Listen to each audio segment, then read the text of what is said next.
dari berangkat jam 7 sampai jam 2 atau jam 1 misalkan, itu 1 bulan paling 300.000. Dan itu pun mohon maaf ya, tidak kita permasalahkan lah ya.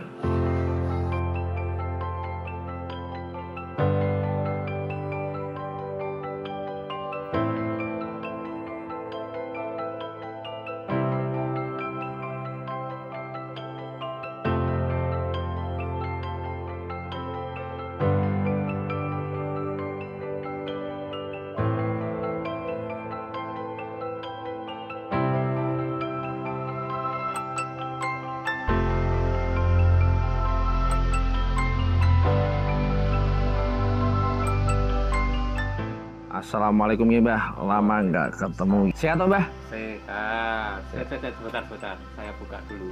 Oke, wes ora musim pandemi lho, ya isih dipakai terus maskere, takut apa piye Mbah? Asline Mbah. Gawa iki. Oh, Bawa nama. bawa nama. Bawa nama. Berarti kudu mengikuti aturan atau anjuran pemerintah dan itu memang memang ya sih dia. Iya, betul. Jadi tidak ada salahnya kalau kita mengikuti anjuran atau aturan dari pemerintah tentang apapun lah, tidak hanya di masker, hal pandemi atau hal apapun, kita ikut saja. Setidaknya kita ada niat untuk kepatuhan terhadap pemerintah. Ulil amri. Tapi saat ini kalau kita berbicara ke masker gitu, kalau kita bicara masker, sebenarnya risih nggak sih dia pakai maskernya? Kalau saya sudah jadi kebiasaan, jadi nggak begitu risih lah. Masalah omongan dari orang lain, pakaian apapun, kita berbuat apapun, mesti ada yang tidak suka, ada yang tidak berkenan, pasti. Iya sih. Tapi, emang kembali lagi ke diri kita, nyaman atau tidak. Soalnya kalau aku secara pribadi sih, buat saya tuh kurang nyaman sih dia, kurang nyaman. Soalnya mungkin dalam konteksnya kan rasa udut. Kecuali kalau pakai kendaraan. Nah, kalau pakai kendaraan itu mungkin ya ada baiknya sih ketika ada pandemi kayak gitu. Jadi kesadaran orang untuk memakai masker sebenarnya buat kesehatan secara pribadinya masing-masing ya sih dia. Dengan ada mungkin pandemi itu terus jadi wedi, terus kalau nanti nggak pakai masker itu virusnya nular. Tapi ya, akhirnya dari pandemi itu sendiri orang menjadi kebiasaan untuk cuci tangan ya, terus pakai masker. Mungkin awalnya itu karena aturan, walaupun kalau saya sendiri sih nggak begitu ke aturannya, tapi satu tadi ulil amri, yang kedua karena kebutuhan. Jadi kebutuhan, mungkin pertama aturan tapi kebutuhan, apalagi di kelembagaan ya. Nah, kelembagaan itu kan tentunya harus ada regulasi yang kita taati lah. Karena alhamdulillah jenengan bisa berkunjung datang ke lembaga kami, walaupun bukan kepala sekolah. Jangan nunggunya kepala sekolah ya, jangan nunggunya kepala sekolah. Tapi ya nggak apa-apa lah, diwakili oleh wakil kepalanya. Oh, wakil kepala sendiri. Tapi matur nuwun sudah datang ke lembaga kami, entah tujuannya apa. Yo, kalau tujuannya biasa sih, di silaturahmi yang pasti Bang Us ke mana saja. Kemarin sempat ke beberapa kan tempat ke pelaku-pelaku usaha, dan ini coba Bang Us silaturahmi ke Mbah Mul yang memang kalau dibilang mungkin dari tahun berapa dia? 2010 lah. 2010 mungkin. 2010 kedekatannya 2010. Malah 2011 mungkin. 2011 ya, katanya Bang Us baru pulang dari Kalimantan, mulai akrab ya. Merantau ke sana ke Kalimantan, pulang ketemu nih Mbah Mul, dan ternyata memang dari chemistry-nya dapat di situ. Biasanya chemistry-nya karo sing wedok. Itu beda, ada konteksnya kan beda. Oke, iki Bang Us ini sekarang berada di MI An-Nahdiyah ya. An-Nahdiyah. Oh, An-Nahdiyah. An-Nahdiyah itu artinya apa sih dia? An-Nahdiyah itu kebangkitan lah. Oh, kebangkitan. Nah, jadi itu kebangkitan An-Nahdiyah ya, mungkin ya itu juga dari asal dari itu. Makanya dulu di sini mungkin belum ada lembaga, kalau sekolah jauh dan sebagainya. Nah, ini dibuatlah sekolahan walaupun swasta ya, dan berbasisnya madrasah. Oh, basisnya madrasah. Walaupun setaranya tetap SD. SD. Tapi karena berbasisnya agama Islam, jadi basisnya basis madrasah. Mungkin porsi pembelajarannya juga nggak jauh beda sih dia. Nggak jauh beda. Hanya mungkin porsi agama, pelajaran agamanya lebih banyak ya, karena memang madrasah ya. Ini malah saya curiga, biasanya yang di podcast pelaku UMKM gimana Mas ke podcast malah ke sekolahan. Ada apa ya? Ya apa sekolahan mau dijadikan UMKM? Kalau kita berbicara ke situ nggak mungkin lah deh ya, nggak mungkin kalau sekolah itu menjadi komoditi ekonomi itu mungkin enggak lah. Tapi sekarang kita bicara netral ya, netral. bicara secara luas ya. Jadi sekarang itu banyak, memang ada tuntutan dari standar kelembagaan. Keuangan sekolahan tidak hanya diambil dari pembiayaannya dari bos, bantuan operasional sekolah, ataupun dari bantuan-bantuan pemerintah, tapi kita harus punya ada namanya di situ kewirausahanya, itu harus ada. Oh, harus ada memang. Ada penghasilan dari sekolahan itu ada untuk menopang biaya operasional sekolah itu sendiri. Yang tidak bisa diambil atau yang tidak bisa di cover oleh bos itu sendiri. Sekolah. Itu seperti itu. Memang seperti itu. Makanya banyak sekolahan yang solusinya ada solusi yang solusi yang shortcut ya. Yang jangka pendek. Itu mengambil sumbangan dari wali murid. Ada itu memang ada. Oh, di sini nggak ada deh? Nggak ada. Mungkin karena kita masih kecil, jadi biasanya kalau yang itu yang sudah besar. Kenapa? Nilai jualnya sudah besar, kita masih terukau atau masih berjuang lah, masih berjuang. Ya, kita niat untuk memberikan atau membebaskan wali murid dari iuran ataupun sumbangan lah, katakan. Kalau iuran terlalu ekstrim lah ya, sumbangan supaya ada sebagainya, kita minimalisir untuk itu. Oh, ya memang ketika Mbah Mul tadi Bang Kus tanya, di situ ada MI Anahdiyah itu dengan arti kebangkitan, mungkin dari situ artis secara umumnya itu kebangkitan untuk pendidikan dari elemen yang memang benar-benar elemen paling mendasar ya Sidi ya. Betul. Dan mungkin juga ini agak menarik juga ya, Mbah Mul tadi bilang nggak ada yang namanya iuran dari yang namanya wali murid itu aneh loh di kupingku gitu. Di telinga aku agak sedikit, soalnya anakku itu sekolah ya anakku sekolah itu juga iuran itu pastilah, dan ketika mungkin Mbah Mul juga dulu sekolah juga pasti sih iuran itu pasti lah. Sedangkan di situ Mbah Mul tadi mengatakan sekolah yang udah gede itu malah mengambil iuran dari wali murid, sedangkan yang ini masih berjuang. Kalau ibaratnya kalau kita berbicara ke bisnis itu masih terukau ya tadi, masih terukau, kok malah kemandiriannya malah tinggi. Itu kan bukannya kebalik udah. Ini kembali lagi ke dunia usaha. Mungkin Bang Us karena di bidang usaha ya, ataupun bidang bisnis sekarang mungkin familiar dengan bakar uang. Bakar uang. Bakar uang. Oke. Sistem bakar uang. Tapi di sekolah juga tidak ada seperti itu ya. Iya, tapi karena biasanya seperti ini, untuk menarik tadi sudah sedikit kita ulas waktu kita ngobrol di luar. Di luar. Walaupun ini juga di luar. Di luar ini. Ya, kita untuk menarik sesuatu, menarik seseorang itu kan seperti saya ibaratkan seperti kita pakai baju. Jadi baju yang kita pakai itu untuk cocok di diri kita supaya orang lain juga tertarik pada kita, itu kita pakai baju yang mana sih ya? Iya, belum tentu baju yang kita pakai itu cocok dengan jenengan yang jenengan pakai lah ya.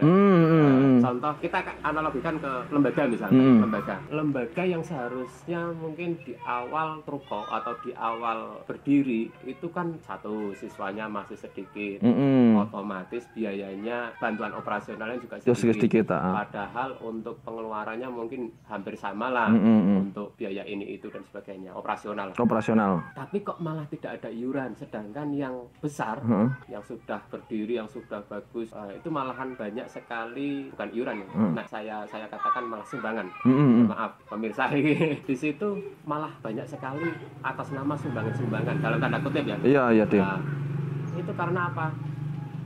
Mungkin yang kecil ini memang untuk menarik supaya banyak orang yang menyekolahkan di sini. Lah yang besar punya nilai atau punya value yang gede juga. Kita kasih atau kita jadikan patokan, siapa yang mau sekolah di sini atau mau belajar di sini harus menyediakan sumbangan segini misalnya. Oke deh. Nah, itu bisa saja kan seperti itu. Nilai jualnya sudah tinggi dengan masih. Oke, kita berbicara ke pendidikan deh. Sampai.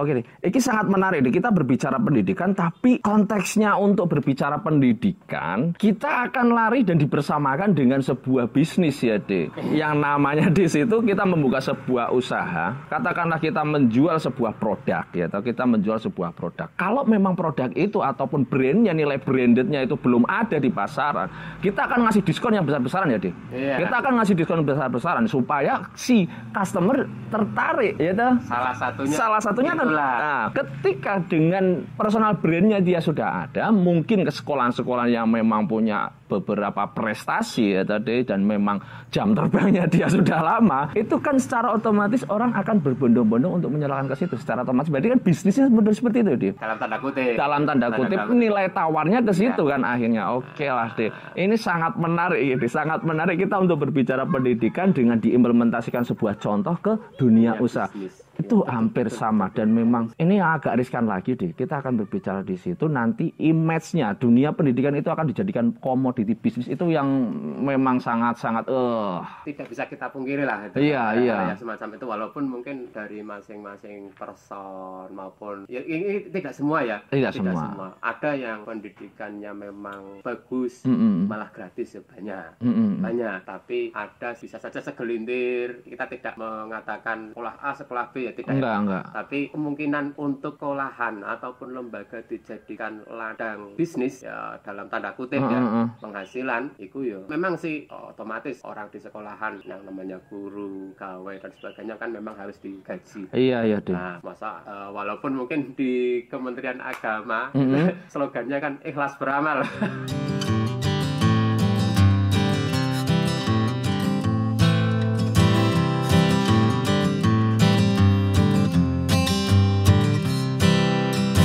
Ikhlas beramal kalau kita nggak makan juga nggak bisa kerja, nggak bisa jalan, deh. Iya.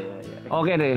Dari konteks kita ngobrol yang seperti ini, akhirnya Bang Mus tanda tanya ini. Kalau guru pada umumnya ya, Dip. Guru pada umumnya itu kan pegawai negeri sipil, Dip. Dan itu semua digaji oleh negara ya, Dip. Kalau Mbah Mul sendiri dan rata-rata guru yang ada di sini, rata-rata pengajar yang di sini, kita nggak bicara guru ya, Dip. Pengajar yang ada di sini ya, toh. Pendidik ya, mungkin pendidik itu gajinya dari mana sih?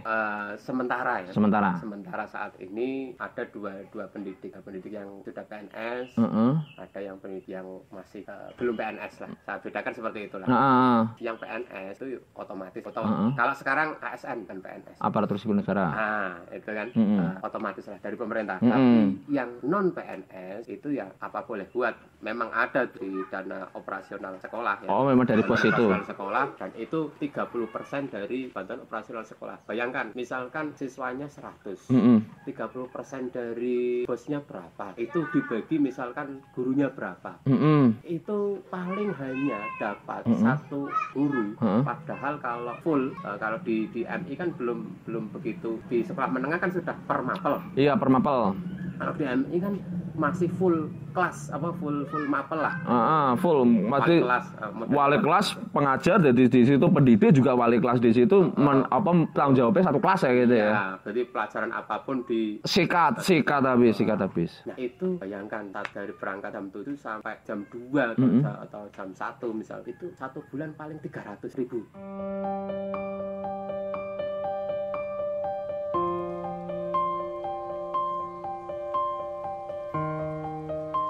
Bentar deh, 300.000 satu bulan itu deh. 300.000 satu bulan. Sedangkan kalau kita berbicara di UMR-nya di Kabupaten Batang itu berapa ya deh? 2.100.000. Iki Bang Us tambah gila gini. Bang Us tambah gila gini. Kalau kita berbicara oke lah kita berbicara bisnis. Kalau pelaku bisnisnya sendiri saja nggak diperhatikan. Orang UMR-nya aja 2.100.000 kamu digaji 300.000 ayo itu kan dan itu aneh maksudnya. Enggak aneh dan mengenaskan lah. Kalau kita berbicara mengenaskan, it's okay lah, kita akan berbicara ke masuk bahasa yang mengenaskan dia. Cuma kan kalau yang namanya pendidik ya, pendidik itu kan Bang Us juga punya teman-teman tuh yang memang benar-benar mereka juga pendidik di SMP, ada yang di SMK. Itu kalau nggak salah itu kan gajinya dari Pemprov. Iya. Kalau itu memang mekanismenya sudah berbeda dengan modelnya Mbah Mul di sini. Mekanismenya sudah berbeda. Ada yang dari Pemprov, dari Pemda itu ada. Itu kan insentif. Oh, insentif. Insentif bukan silo Mas ya. Tunjangan, bonus, bonus itu kan sih beda lagi. Ya, kalau Mbak Mul dapat insentif nggak dari Pemprov? Apa murni yang 300.000 tok? Itu kan kalau insentif itu paling 1 tahun diakumulasikan lah ya. Diakumulasikan setahun 2 kali atau setahun 1 kali kan seperti itu. Dan itu kalau digabungkan nilainya jadi paling kalau dikatakan per bulannya dengan tadi ya paling 500-600.000. Oke lah deh.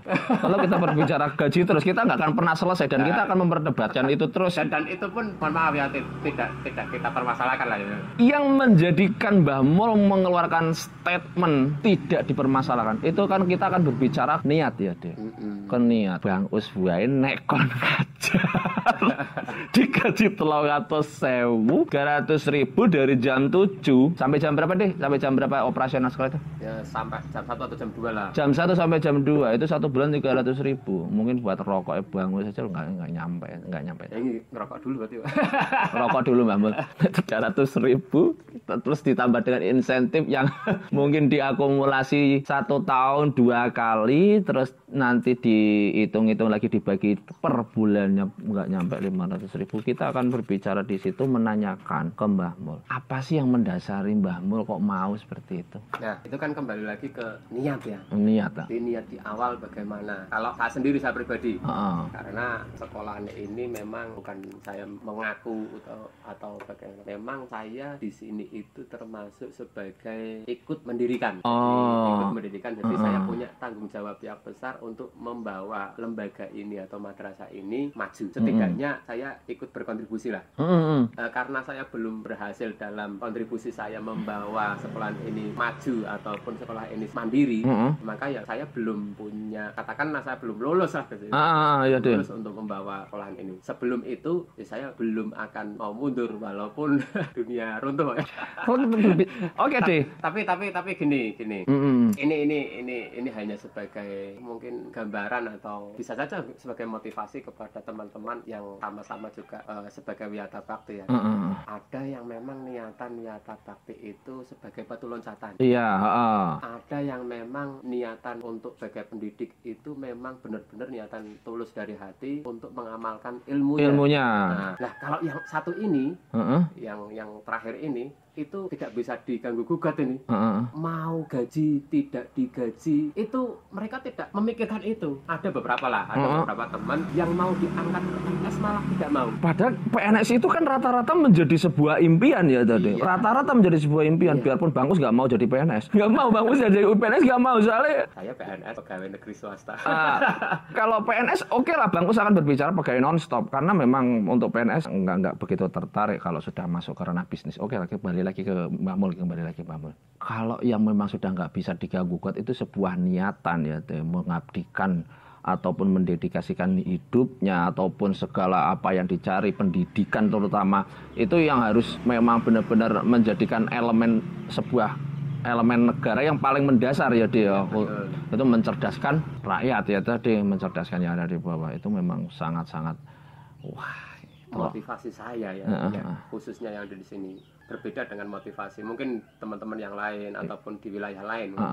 Mungkin di wilayah yang lain sudah banyak yang SMA, sudah banyak yang kuliah. Yang untuk di kampung saya saat ini saja yang jenjangnya sampai kuliah hanya masih bisa dihitung pakai jari tangan ya, masih sedikit sekali. Jadi saya punya motivasi itu untuk membawa ya setidaknya kampung saya lah. Ada teman-teman aktivis kampus, kalau saya aktivis kampung. Beda belakang. Nggak masalah. Tapi di situ makanya dari awal dulu tahun 2006 ingin gandeng pemuda dengan membuat komunitas pemuda, membuat Karang Taruna tingkat kampung, memberi masukan, ayo sekolah, ayo majulah. Walaupun pendidikan itu penting, saya katakan pendidikan belum tentu sekolah ya. Pendidikan itu penting, entah itu kita dapat dari sekolah, entah itu kita dapat dari pondok, entah itu kita dapat dari pengalaman. Contoh dari Mas Usro sendiri kan dunia bisnis, dunia usaha, kita jalan-jalan, kita melakukan bisnis, juga sebagai kita pembelajaran ya, pendidikan juga bagi kita. Nah itu saya dorong untuk anak-anak muda di kampung saya sendiri. Sedot Mas. Sedot. Itu harapannya ayo loh maju bareng. Walaupun sampai sekarang mungkin hasilnya belum begitu ketara, tapi punya niatan seperti itu. Saya tidak putus asa lah untuk itu. Kalau MI Anadia ini berdiri itu tahun berapa deh? Kalau dirintis 2007. Oh, rintisannya tahun 2007. 2007. Bahkan yang alumni pertama ya. Alumni pertama itu sudah, kalau sekarang mungkin lulus kuliah. Oh, baru lulus kuliah. Nah, baru lulus kuliah kalau yang angkatan pertama lah. Tapi tadi kan Mbah Mul mengatakan memang kalau di desanya Mbah Mul ini tepatnya di Sedojot, Tambarjo, Bandar ya, Mas. Itu apa ya, anak-anak yang memang generasi muda yang masuk ke jenjang universitas itu kan masih bisa dihitung dengan jari kita, mungkin masih cukup lah. Saya Odot deh, jangan ngasih bensa. Mohon maaf, Pak Guru juga manusia. Nah, itu kan dengan maksudnya dengan yang ada di masyarakat yang berkembang sekarang sampai dari dulu sampai sekarang itu kan memang benar-benar ke jenjang universitas itu kan tingkat kepedulian kependidikannya aja mungkin masyarakatnya masih agak rendah ya dia. Iya. Itu dari lulusan dari alumni MI Anaja ini sekarang banyak yang di universitas nggak deh? Ada ya? Yang di universitas 1 atau 2 ya. Paling 1 atau 2. Dari kan kita masih alumninya masih sedikit. Jadi satu kelas itu paling 10. Pertama itu paling 14. Kebanyakan di dunia usaha malah. Oh, kebanyakan malah di dunia usaha. Tapi yang di universitas memang sudah ada tadi. Ada. Itu kisaran 2 anak atau 2 anak atau lebih ya? Kisaran ada. Itu kan berarti marginnya udah hampir 20%. Itu sudah bagus loh. Dengan mungkin di situ muridnya hanya mungkin 10 atau 14, itu masuk 2 itu udah bagus sekali loh, Di. Bersyukurlah. Ya bersyukur itu. Berapapun kalau saya masih bersyukur setidaknya mungkin saya bisa memberikan mungkin hasil itu tidak harus seketika ada saat ini, tapi mungkin bisa saja 5 tahun yang akan datang, 10 tahun yang akan datang, itu bisa muncul. Bisa muncul paling enggak asli lah. Asli putra daerah Sidodot itu akan muncul entah itu kapan, tapi dengan dedikasi pendidikan Mbah Mul itu kan yang diberikan ke pendidikan itu kan memang udah gede banget. Makanya saya memberikan motivasi ke anak. Walaupun mungkin kalau tingkat dasar atau MI itu belum begitu apa ya, untuk diberikan motivasi yang dalam kan masih sulit ya. Tapi saya memberikan dasar-dasar bahwa kalian atau anak-anak ini ya, ini saya nggak menuntut terlalu besar, setidaknya bisa satu manfaat untuk keluarga, untuk masyarakat yang nantinya misalnya, mohon maaf ya, harapan sih mungkin bisa sukses, bisa kuliah. Pokoknya setinggi-tingginya harapan itu setinggi-tingginya. Tapi kalau tidak seperti itu pun setidaknya bermanfaat bagi keluarga, bagi masyarakat, lingkungan dan sebagainya. Iya deh. Misal dari 100% alumni itu kan kebanyakan di dunia usaha. Nah di dunia usaha itu pun bahkan saya kalah nih karena tadi ya, mohon maaf, mungkin kalau melihat yang 300.000 kita kesampingkan ya, udah kita kesampingkan ya deh ya. Kita kesampingkan. Itu bahkan mungkin kalau kita jalan bareng dengan anak didik yang dulu alumni lah, wah mereka sudah naiknya motor yang harganya 30 juta. Gurunya masih yang dulu yang tahun 2010 harganya 12 juta. Suprapit lah, tetap masih Suprapit ya. Anak didik malah udah naik CBR atau itu. Betul. Tapi yang nggak bisa mereka kejar itu kan sebuah dedikasinya Mbah Mul ya toh. Dan itu saya tanamkan. Saya tanamkan ke anak, bahkan ke wali santri juga, bahwa apalagi dengan pendidikan saat ini kan pendidikan berbasis karakter ya. Jadi karakter. Jadi tidak hanya kita mengejar pinter, tidak hanya kita mengejar akademiknya saja, tapi bagaimana anak didik itu harus punya karakter. Contoh, dulu sering kita bicara ya, kenapa kok SMK slogannya SMK bisa? Nah itu bisa ngapain? Ini kalau berbicara ke slogan seperti itu kan sering ya kita ngobrolin, jadi kita ngobrolin itu yang menjadi pertanyaan yang sampai saat ini pun saya belum jelas.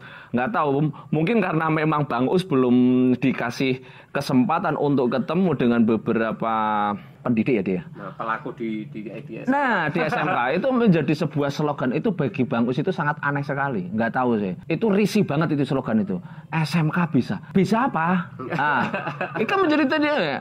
SMK itu bisa apa sih? Walaupun kalau bagusnya kayak husnuzon. Prasangka baiknya berarti bisa semua. Bisa semua itu oke lah.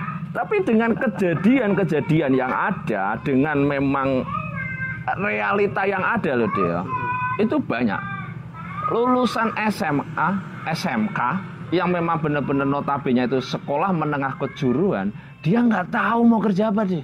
Dia nggak tahu. Dan ini Bang Us baru pertama kali ngobrol yang publik ya tadi. Terus backgroundnya di lembaga. Nah, oke lah. Kita punya sebuah usaha ya, atau kita punya sebuah badan usaha di situ yang namanya Mitra PPC dengan fokusnya di servis APD. Itu ada anak dari SMK.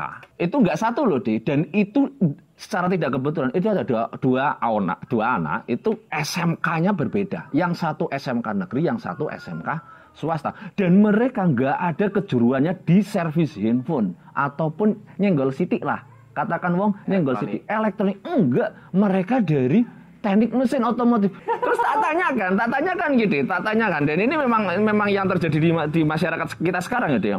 Itu tahun 2016 ya.